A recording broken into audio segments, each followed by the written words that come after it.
Side हटिए, हटिए ज़रा, हटिए। साहब, हम लोग यहाँ सफाई का काम कर रहे थे, तभी ये ड्रम किनारे पे आया। बहुत बदबू मारी थी साहब, इसलिए आपको फ़ोन किया था। ड्रम को फेंकते वक्त किसी को देखा था? नहीं साहब, वैसे तो ये ड्रम काफी महीनों से यहाँ पड़ा हुआ था। फॉरेंसिक को बुलाओ। सर।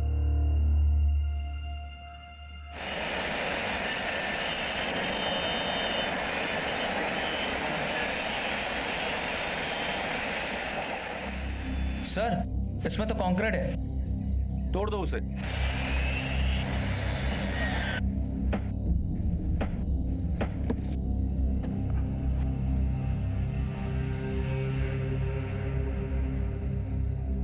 एक मिनट रुको रुको।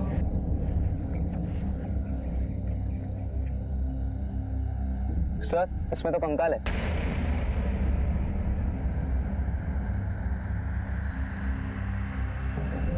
कंकाल को ड्रम से संभाल कर बाहर निकालना और लैब लेकर जाना। Okay sir. सर, सर इसके पैर की हड्डी में पायल फंसी है सर। शायद ये कंकाल किसी औरत का है सर। किसी को मार के बॉडी को ड्रम में डाल दिया और ड्रम में ईंट पत्थर और सीमेंट भर के ड्रम को झील में फेंक दिया। ड्रम में सीमेंट कंक्रीट इसलिए भरा है, कातिल नहीं चाहता था कि ये लाश कभी भी पुलिस को मिले, और मिले तो सुराग न मिले। लेकिन विक्टिम को पहचानेंगे कैसे? बॉडी तो पूरी तरह गल चुकी है। एक काम करो, आसपास के एरिया में पता करो कि पिछले 1-1.5 साल में किसी औरत की मिसिंग कंप्लेंट दर्ज हुई है या नहीं, और वो ड्रम, उस पर एक बैच नंबर होगा। पता करो ये किस इंडस्ट्री का है, कहाँ खाली हुआ था, और खाली होने के बाद कहाँ इसे बेचा गया था। जानता हूँ काम मुश्किल है, लेकिन नामुमकिन नहीं है। अय्यर, फिर ये केमिकल्स खाली करके ड्रम को स्क्रैप में बेचा जाता है। लोग जनरली इस ड्रम में पानी भर के घर में रखते हैं, तो ये ड्रम किसने कहाँ से खरीदा ये पता कर पाना बहुत मुश्किल। और ये जो पायल मिला था उसके बारे में कुछ पता चला? नहीं सर, बहुत ही कॉमन डिजाइन है, किसी लोकल सुनार ने बनाया होगा, पर उस पर कोई स्पेशल मार्क भी नहीं। मतलब डेड एंड, हमारे पास कोई भी क्लू नहीं है। सर, हमें उस स्केलेटन से एक क्लू मिला है। स्केलेटन की हील की हड्डी में ये स्क्रू रखा था।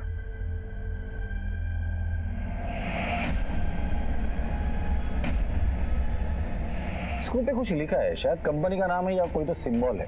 मेडिकल एक्सपर्ट को ये स्क्रू दिखा, हो सकता है स्क्रू की वजह से हम उस औरत को आइडेंटिफाई कर सके।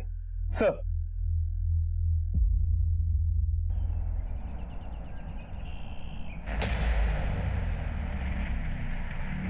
माँ क्या हुआ, हम भाग क्यों रही है?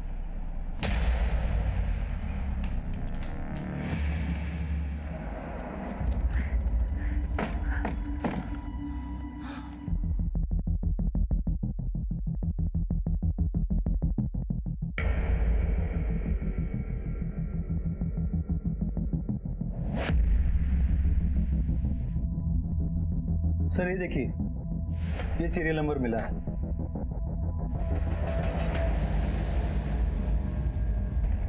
एकमात्र मिले मलोलर स्क्रू के आधार पर केरला पुलिस ने अलग अलग राज्यों के अलग अलग शहरों की पुलिस से सहायता मांगी और 1 महीने के कठिन परिश्रम के बाद उनके हाथ कामयाबी लग ही गई। ये स्क्रू हमने ही बनाया। क्या बता सकते हैं कि इसका मैन्युफैक्चरिंग कब हुआ था और इसकी डिलीवरी कहाँ हुई थी? उसके लिए रिकॉर्ड देखना पड़ेगा। प्लीज 1 मिनट, मैं देख के बताता हूँ। सर, ये जनवरी 2014 को मैन्युफैक्चर हुआ था और ये बैच 2014 फरवरी को इसी शहर के केटी हॉस्पिटल में डिलीवर किया था। Thank you.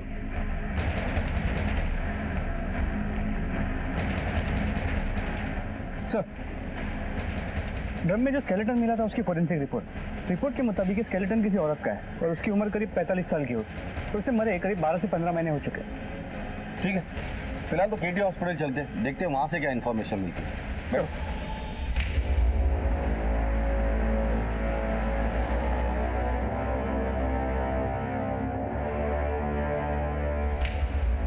सर, मोलेलर स्क्रू के इस बैच से 50 साल की उम्र के आसपास की 4 औरतें थीं जिन्हें स्क्रू लगाया गया था।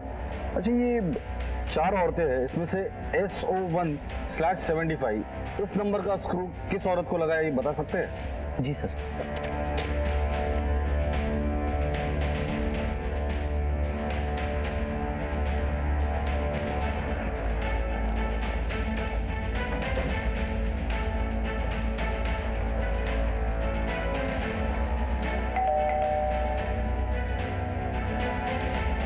शांता का घर यही है? अम्मा बैंगलोर गई है मतलब? अम्मा को चिकन पॉक्स हुआ था, उसके इलाज के लिए वो बैंगलोर गई है। कब गई थी? पिछले साल जनवरी में गई है, पर जाने से कुछ महीने पहले उनके पैर की हड्डी टूट गई थी, तो उनका ख्याल रखने के लिए एक नर्स थी जो उनकी देखभाल करती थी। बस उसके बाद वो उसी के पास जाने की बात कर रही थी। 1 साल पहले तुम्हारी माँ को चिकन पॉक्स हुआ था, तो चिकन पॉक्स ठीक होने के लिए 1 साल तो नहीं लगता ना? खैर, आखिरी बार कब बात हुई थी उनसे? जब से वो गई है उनसे बात ही नहीं हुई है। तुम्हें ये जानने की कोशिश भी नहीं की तुम्हारी अम्मा है कहाँ, किस हालत में है? थोड़ा अजीब नहीं लगता? वो हमारी बनती माँ की मौत के बारे में सुन के से जरा भी झटका नहीं लगा। बिल्कुल सही कह रहे हो तुम। सबसे पहले हमें शांता के बारे में जानना होगा। शांता कहाँ गायब हुई थी, किस हालत में गायब हुई थी, ये पता करना होगा। शांता की पूरी इंफॉर्मेशन निकालो। आस पड़ोस में जाके शांता के बारे में पूछताछ करो। सर, कुरकल उधर देखो। भूमि,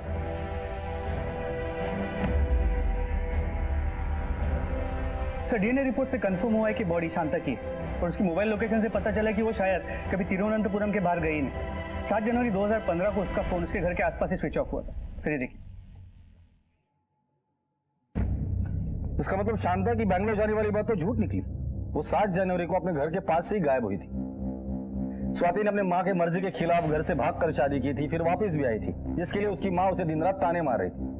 लेकिन सवाल ये है कि इतनी छोटी सी बात के लिए कोई बेटी अपनी माँ का मर्डर करेगी? अय्यर, ये शांता का लॉटरी का बिजनेस था ना, तो हो सकता है ये मर्डर पैसों के लिए किया गया हो। शांता के बैंक डिटेल्स चेक करो और गायब होने के पहले उसकी जिंदगी में क्या हुआ था ये भी पता करो। सर, मीडिया के कुछ लोग सुबह से पुलिस स्टेशन के बाहर रुके हैं। मुझे लगता है आपको उनसे एक बार मिल लेना चाहिए। तिरुवनंतपुरम लेक के पास पुलिस को ड्रम में एक औरत का कंकाल मिला है। बताया जा रहा है कि ये ड्रम पिछले 1 साल से यहाँ पड़ा है। आइए जानते हैं इन्वेस्टिगेशन ऑफिसर के नायर का इस केस के बारे में क्या कहना है। वो कंकाल एक औरत का था जिसका नाम शांता था, और वो यहीं की तिरुवनंतपुरम की रहने वाली थी। ये मर्डर 1 से 1.5 साल पहले हुआ था, और मुझे यकीन है उसके कातिल को हम जल्द से जल्द अरेस्ट करेंगे। सुमन, मेरे लिए जरा पानी लाना।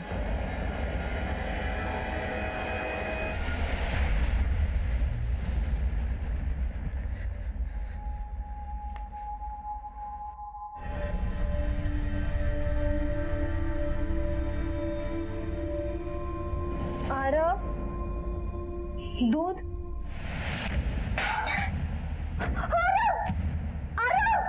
क्या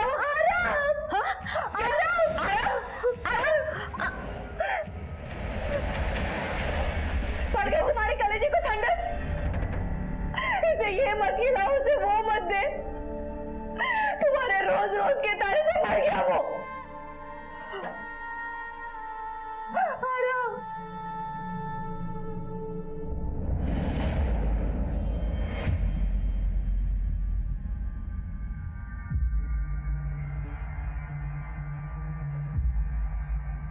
अजी, क्या हुआ रेणु की बहन का? रेणु की बहन? वो जो चेन्नई में रहती है ना, उसकी तबीयत कैसी है? हाँ हाँ ठीक है, अब पहले से ठीक है। अच्छा, दोपहर को कोई आया था यहाँ पे?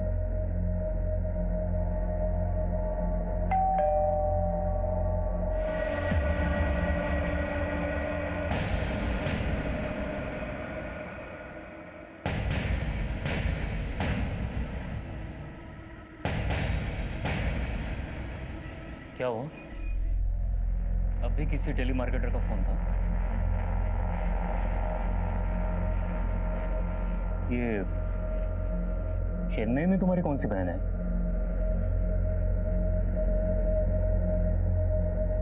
मेरे जाने के बाद दोपहर में कौन आया था घर में? मुझे जवाब दो। क्या जवाब दूं?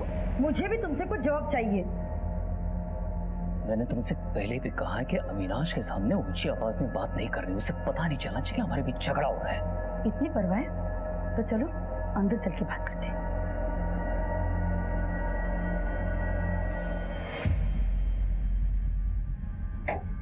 बोलो, क्या बोलना चाहती हो? बच्चा मुझे नहीं, तुम्हें चाहिए था। और ये सब जो तमाशा। धीरे बोलो, चिल्ला क्यों रही हो? अविनाश सुन लेगा। तो इतना छोटा बच्चा है, क्या सोचेगा जब उसे पता चलेगा कि उसकी माँ उसे पैदा ही नहीं करना चाहती थी। तब तो उसे ये भी पता होना चाहिए कि उसका बाप क्या है। आपके पड़ोस में जो शांता रहती थी उसके बारे में आप कुछ बता सकते हैं? शांता बहुत अच्छी औरत थी साहब, इधर सब उसे चाहते थे। वो हमेशा सीधा बात करती थी और गलत काम उसे पसंद नहीं था। शांता अम्मा इधर ही मेरे बाजू में अपना ठेला लगाती।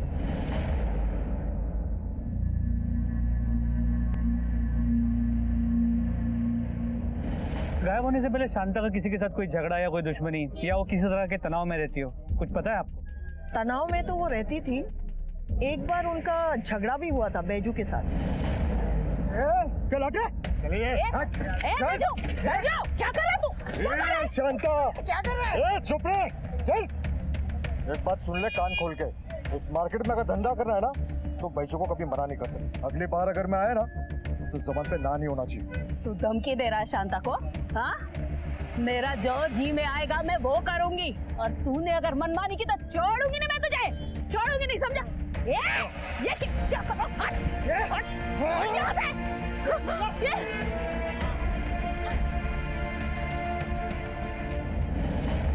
ये झगड़ा किस वजह से हुआ था?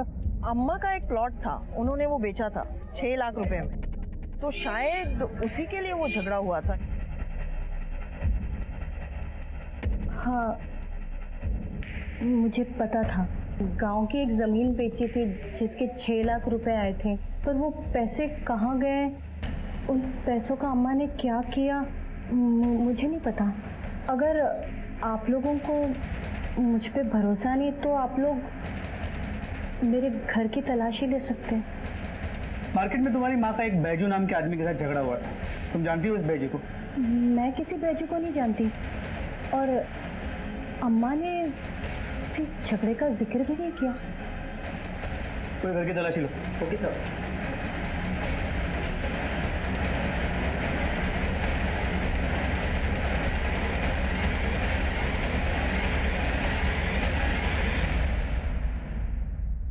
सर, स्वाति के घर में पैसे नहीं मिले, हो सकता है उसने कहीं बाहर छुपा के रखा हो।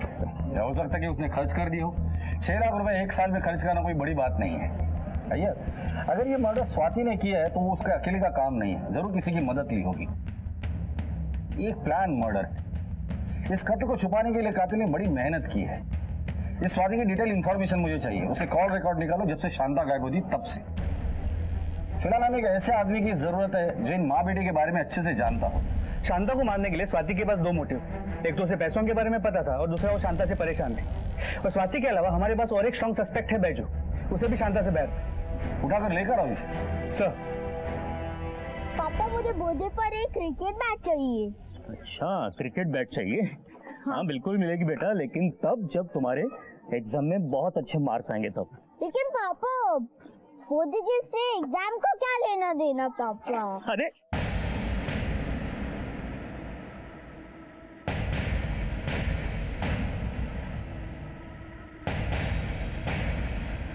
अरे वाह बेटा, तुम तो बहुत बड़े हो गए हो। साइड में चलो, तुमसे कुछ बात करनी है। क्या चाहता है तू? तेरे बच्चे को उठा ले हम, तब समझेगा तू।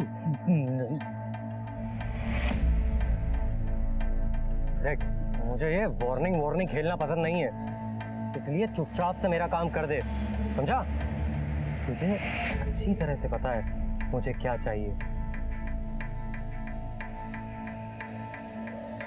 देख, तेरा टाइम ऑलरेडी खत्म हो चुका है, इसलिए जल्दी कर, समझा? चलो बे।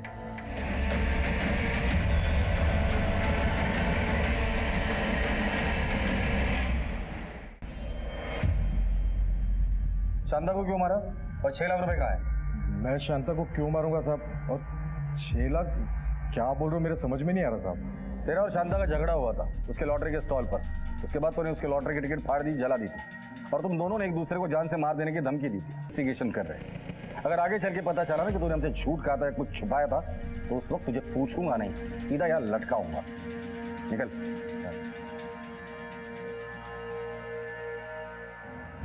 पुलिस को अब एक ऐसे इंसान की तलाश थी जो शांता और स्वाति दोनों को ही अच्छी तरह से जानता हो और वो था स्वाति का पति रमन।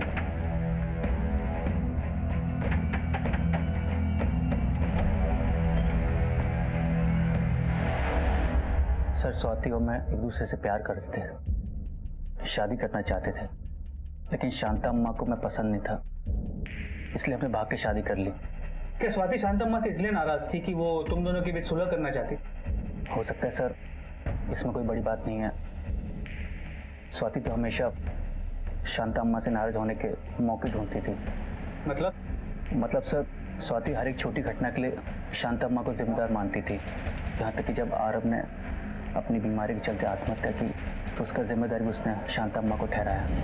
आरब, दूध।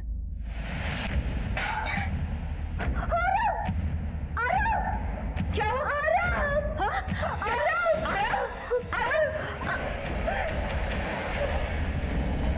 सर, जो कुछ भी हो, लेकिन वो अपनी अम्मा का मर्डर नहीं कर सकती। तुम दोनों एक दूसरे से प्यार करते, आके शादी भी, फिर अलग क्यों हुए?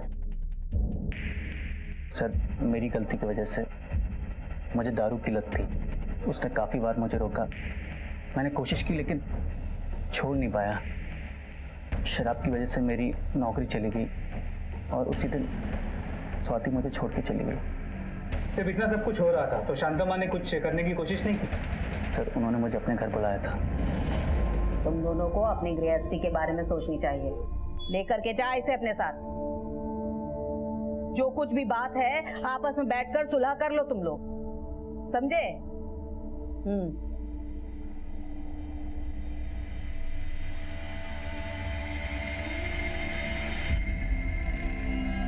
तेरी माँ एकदम ठीक कह रही है।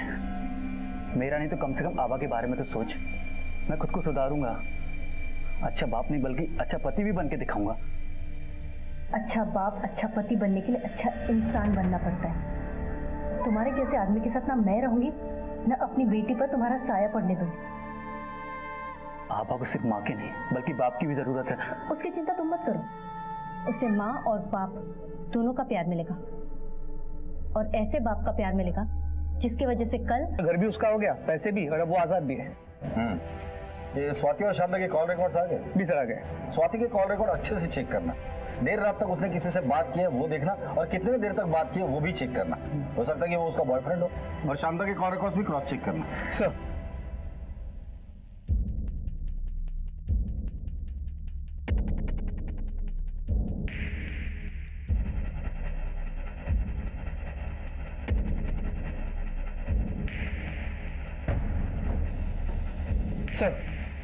स्वाति और शांता के कॉल रिकॉर्ड्स, इनके कॉल रिकॉर्ड्स में कई सारे नंबर कॉमन है, लेकिन सबसे सरप्राइजिंग वाला है बैजू का।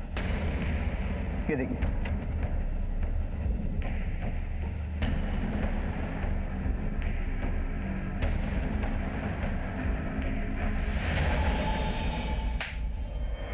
तेरा पुराना रिकॉर्ड वैसे भी अच्छा नहीं था, और इस बार तो तूने अपना पुराना रिकॉर्ड भी तोड़ दिया। साहब, पहले जो किया सो किया साहब, अभी तो मैं सुधर गया हूँ ना साहब। हम भी पुरानी बातें ही कर रहे हैं। शांता का तेरे साथ झगड़ा हुआ था और उसकी बेटी स्वाति तेरे दुकान में काम करती है। तेरा और स्वाति का अफेयर था ना, जो शांता को पसंद नहीं था, इसलिए गुस्से में आकर तूने शांता को मार डाला था। एक बात बता, अकेले ने सब कुछ किया था या स्वाति भी तेरे साथ थी उसमें? स्वाति मेरे टेलरिंग शॉप पे कपड़े सीने का काम करती थी साहब। और साहब, ये भी तो प्रायश्चित ही है ना साहब कि शांता को जो मैंने नुकसान पहुंचाया था, शांता तो अभी है नहीं, तो मैंने सोचा कि उसके लड़की को सहारा दे दूं सर। सहारा दे दूं या अपना लूं उससे? आप बोल रहे हो साहब, मेरे कुछ समझ में नहीं आ रहा था। कुछ दिन लॉकअप में रह ले, तब याद आ जाएगा। अरे साहब, मेरी बात तो सुनो साहब, मैंने कुछ नहीं किया कसम से। वो सच बता रहा है। मेरा उसका बस इतना वास्ता है कि मैं उसके दुकान के लिए काम करती हूँ। राउडी आदमी है, इसलिए मैंने उसे पहचान बताने से मना किया था। और रमन को दूसरा आदमी है, मैंने जानबूझकर बोला था ताकि वो मुझे घर वापस ले जाने की रट लगाना छोड़ दे। सर, केस बंद कर दीजिए। गड़े मुर्दे उखाड़ के क्या मिलेगा? गड़े मुर्दे तभी उखाड़े जाते हैं जब कोई नाइंसाफी होती है। अभी तो हम लोग जा रहे हैं, लेकिन जब भी जरूरत पड़ेगी पुलिस स्टेशन आना पड़ेगा। ये फिर से झूठ बोल रही है। तहकीकात के दौरान हमें बहुत सी चीजें पता तो चली है, लेकिन अभी भी हमारे पास किसी के खिलाफ कोई ठोस सबूत नहीं। अय्यर, हर चीज प्लेट में परोसी हुई मिली तो फिर क्या कहना? मैंने पहले कहा था ये केस 1 साल पुराना है, तो कातिल को अपना जुर्म मिटाने का और सबूत मिटाने का बहुत वक्त मिला है। एक काम करो, तुम बैंगलोर जाके उस नर्स समृद्धि से मिलो। स्वाति के अलावा स्वाति के घर के अंदर की बातें वो नर्स ही हमें बता सकती है। सर,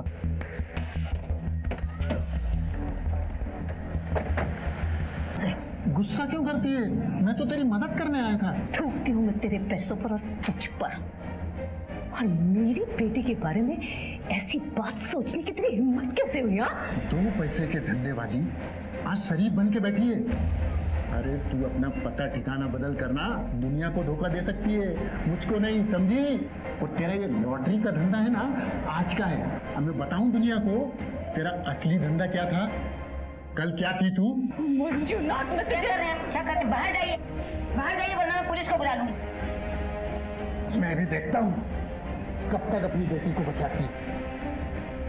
इस धंधे में तो मैं उसको खींच के ही रहूंगा, समझी? मंजुनाथ, जब तक मैं जिंदा हूँ मेरी बेटी की तरफ आंख उठाकर भी देखा तो देखना मैं तेरा क्या हाल करती हूँ। बाद में उन्होंने बताया कि 2 छोटे बच्चों की जिम्मेदारी थी और सर पर छत भी नहीं थी। उनका पति जेल में था। मजबूरी में उन्हें मंजुनाथ के साथ काम करना पड़ा। शांता ने जमीन बेच के उसे 6 लाख रुपए मिले। तुम्हें पता है उस पैसे का उसने क्या किया?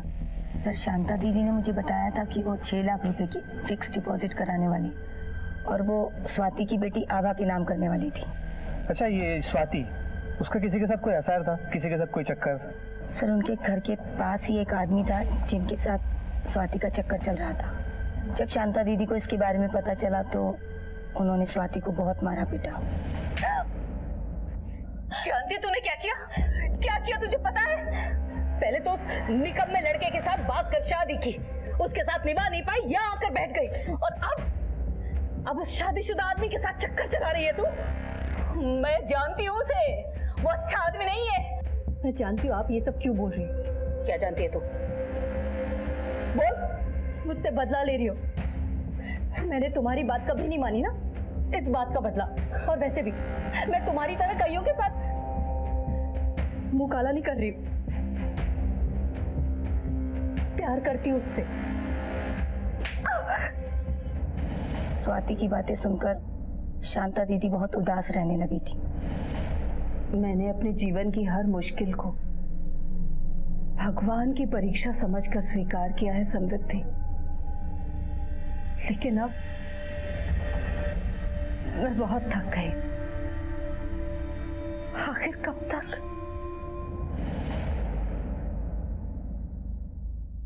इस उम्र में अब किसी की जान लेके जेल जाने का मुझे कोई शौक नहीं है साहब।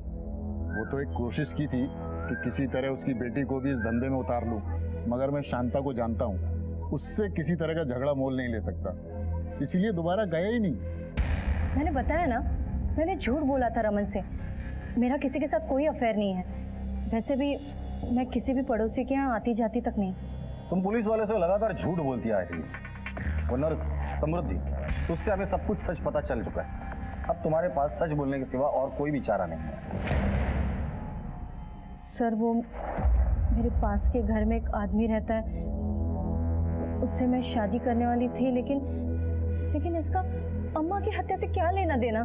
क्योंकि तुम्हारी अम्मा इस रिश्ते के खिलाफ थी, इसलिए तुमने अपने आशिक के साथ मिलके शांता को मार डाला। नहीं, ऐसा कुछ नहीं है, मैंने कुछ नहीं किया। अगर कुछ किया नहीं है तो फिर झूठ क्यों बोल रही थी?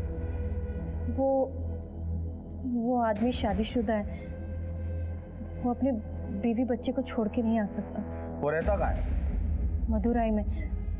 हफ्ते के 5 दिन वो काम करने के लिए आता है, फिर चला जाता है। पिछले 10 दिनों में तुम दोनों की सिर्फ एक ही बार फोन पर बात हुई है, और जब से शांता मर्डर केस का इन्वेस्टिगेशन शुरू हुआ है, उसने एक बार भी तुम्हें कॉल नहीं किया, ना ही तुमने उसे कॉल किया, और ना ही वो तुमसे मिलने यहाँ आया। क्यों? पता नहीं वो क्यों नहीं आया। मेरा फोन भी नहीं उठा रहा है वो पिछले कुछ दिनों से। हाँ, वैसे भी उसकी बीवी जब आसपास रहती है तो वो मेरा फोन भी नहीं उठाता। वो अच्छा आदमी है सर। हाँ, एक शादीशुदा आदमी बाहर कहीं अफेयर करे अपनी बीवी को छोड़कर, वो अच्छा ही आदमी होगा ना? उसकी शादी उस औरत से एक जबरदस्ती की थी। शादी से पहले वो प्रेग्नेंट हो गई थी, उसे तो बच्चा नहीं चाहिए था। ये शादी तो सिर्फ एक नाम की शादी थी। बेचारा फंस गया था जैसे मैं फंस गई, पर बच्चे को तो कोई नहीं छोड़ सकता ना। उसका एड्रेस दो। मैं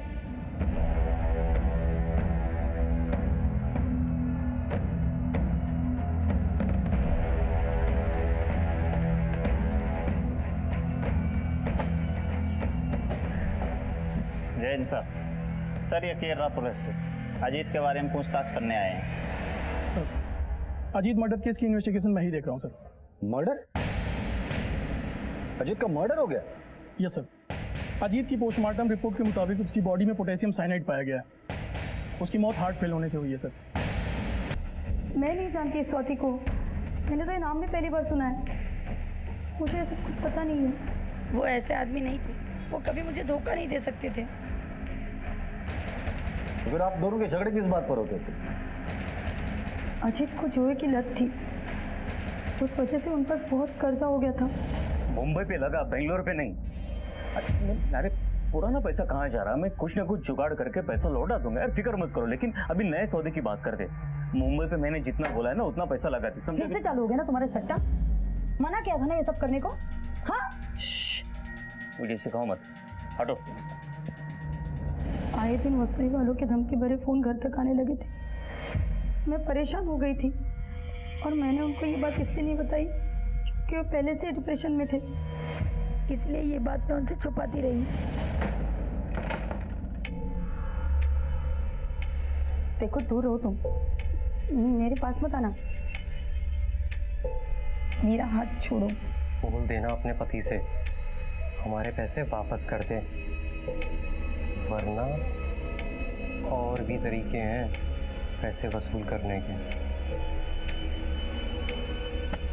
ये कंगन लिए जा रहा हूँ, बाकी बोल देना तैयार रखे, समझी? आपको क्या लगता है किसने मारा होगा अजीत को? अजीत के पेट में पोटेशियम साइनाइड मिला था, जो इतनी आसानी से मिलता नहीं है। अजीत एक केमिकल प्लांट में काम करते थे, शायद वहीं से मिला हो। ठीक है,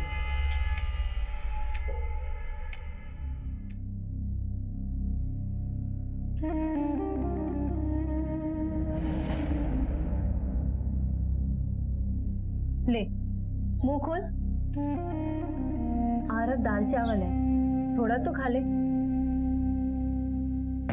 स्वाति, कितनी बार बोला तुझे अपने काम से काम रख?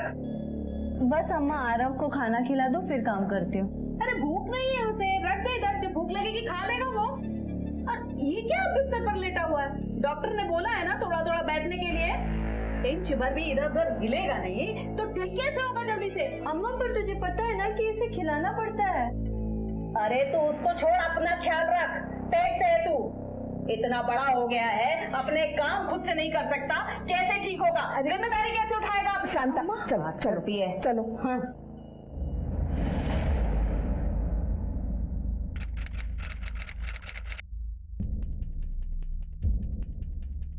सर अजीत तो पिछले 10 दिनों से काम पे ही नहीं आया। हो सकता है पोटेशियम साइनाइड उसने इसके पहले चुराया, और सर इतनी कम मात्रा में पता लगा पाना बहुत मुश्किल है कि किसने चुराया। तो उसका कोई दोस्त है यहाँ जो उसके बारे में जानता हो? तुम्हारे फैक्ट्री के मैनेजर से हमें पता चला कि तुम अजीत के बहुत अच्छे दोस्त हो। हाँ सर। अजीत के बारे में क्या जानते हो? सर अजीत और मैं अच्छे दोस्त थे, मैच में सट्टा लगाने की वजह से वो पूरा बर्बाद हो गया था। अजीत के बारे में काफी कुछ जानते हो, तो उसके अफेयर के बारे में भी जानते होंगे। तू कभी मिला है स्वाति से? एक मिनट नीचे रखो।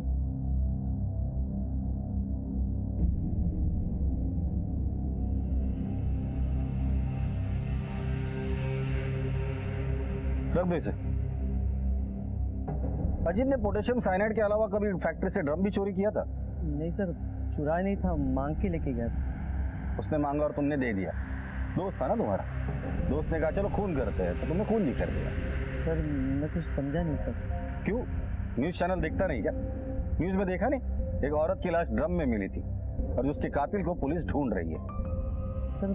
सर मैं कुछ समझ नहीं पा रहा हूँ, ये सर आप मुझे क्यों बता रहे हैं? अजीत तुम्हारा दोस्त था ना, इसलिए तुम्हें बता रहे।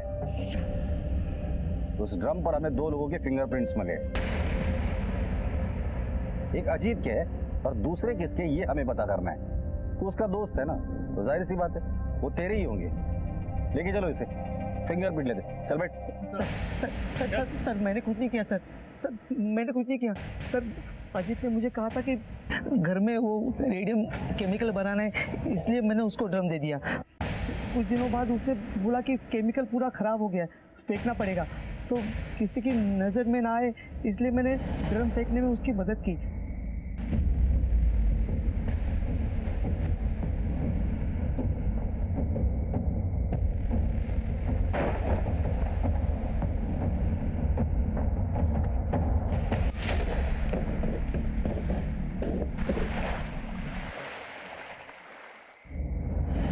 अजीत ने झूठ बोलकर ये काम मुझे करवाया।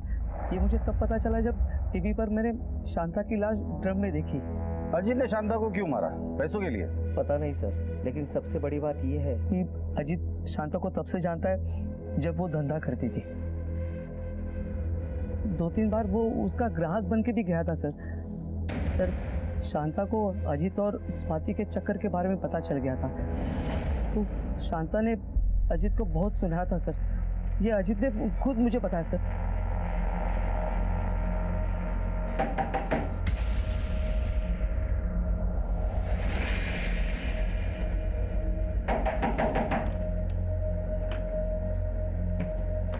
स्वाति का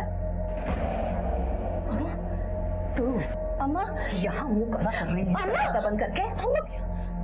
कहा था ना तुझसे दूर रह स्वाति से। अम्मा नहीं, समझ में नहीं आता। अम्मा और तू शर्म नहीं आती? शादीशुदा होकर एक बच्चे की माँ होकर यहाँ बैठी है। कितने पैसे चाहिए तुझे? वो पैसे ले और दफा हो यहाँ से। अम्मा मेरी बेटी का पीछा छोड़ दे, समझा ना तू? वरना तू जानता नहीं है कितना बुरा होगा तेरे साथ। सब पता है मुझे। मदुरई में कहाँ रहता है तू? तेरी बीवी कौन से स्कूल में पढ़ाती है? सोच, अगर तेरी बीवी को पता चल गया ना तो क्या होगा? तेरे बच्चे का क्या होगा? अम्मा नहीं, अम्मा चल, अम्मा नहीं, चल यहाँ से। अजीत शांता की धमकी से बहुत डर गया था। अपने और स्वाति के बारे में बताने के लिए शांता को घर पे बुलाया और वही मार दिया सर। अम्मा आओ ना, बैठो ना। नहीं, क्या बात है? क्यों बुलाया है? अम्मा अंदर आओ ना, बैठ के बात करेंगे। नहीं बैठना मुझे, जो बोलना है जल्दी बोल। नहीं अम्मा आओ ना, अंदर आओ, जरा बैठो, आप तसल्ली से बात करेंगे हम लोग। आओ अम्मा बैठो ना। बोल। हाथ जोड़ता हूँ अम्मा। अम्मा मेरी बीवी और बच्चे को ये संबंध पता ना अम्मा। अम्मा नहीं तो मेरा परिवार टूट जाएगा अम्मा। मैं मर जाऊंगा, मैं बर्बाद हो जाऊंगा अम्मा। जो इतने दिनों से ये बात मैं तुझे समझा रही थी तो नहीं समझ में आ रहा था तुझको? हाँ, मेरी स्वाति की जिंदगी क्यों बर्बाद कर रहा था फिर तू? अब ये तेरी शराफत का जो चोगा है ना, इसे सारी दुनिया के सामने उतारूंगी, तेरी बीवी के सामने उतारूंगी, तेरे बच्चे के सामने। नहीं मैं पैर पड़ता हूँ अम्मा। अम्मा मेरी बीवी बच्चे को कुछ नहीं पता ना अम्मा। अम्मा प्लीज अम्मा, मेरी बात मान लो ना अम्मा, प्लीज अम्मा। मैं आपके पैर पड़ता हूँ अम्मा।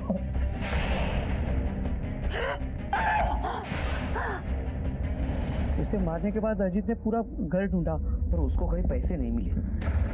आपको जब शांता की डेड बॉडी मिली तो आपको स्वाति के घर के बाहर देखा तो वो बहुत डर गया सर। अजीत को किसने मारा? सर उसको अपनी बीवी और समाज का बहुत डर था कि कहीं उसकी इज्जत उनकी नज़रों में खराब ना हो जाए। शायद इसीलिए उसने आत्महत्या की होगी। इस पूरे प्लानिंग में स्वाति का रोल क्या था? सर पता नहीं सर। सर केस तो सॉल्व हो गया, पता भी चल गया कि कातिल कौन है, लेकिन कातिल को सजा नहीं दिलवा पाए। और ये भी पता नहीं चल पाया कि स्वाति का शांता के मर्डर में हाथ था भी या नहीं। शीशा और रिश्ता दोनों ही नाजुक होते हैं, मगर उनमें एक फर्क होता है। शीशा गलती से टूटता है और रिश्ता गलतफहमी से। रिश्तों की रस्सी तब कमजोर होती है जब इंसान गलतफहमी में पैदा होने वाले सवालों के जवाब भी खुद ही बना लेता है। अपने मन में किसी भी गलतफहमी को दबाए रखने से कभी रिश्ते बेहतर नहीं बन सकते।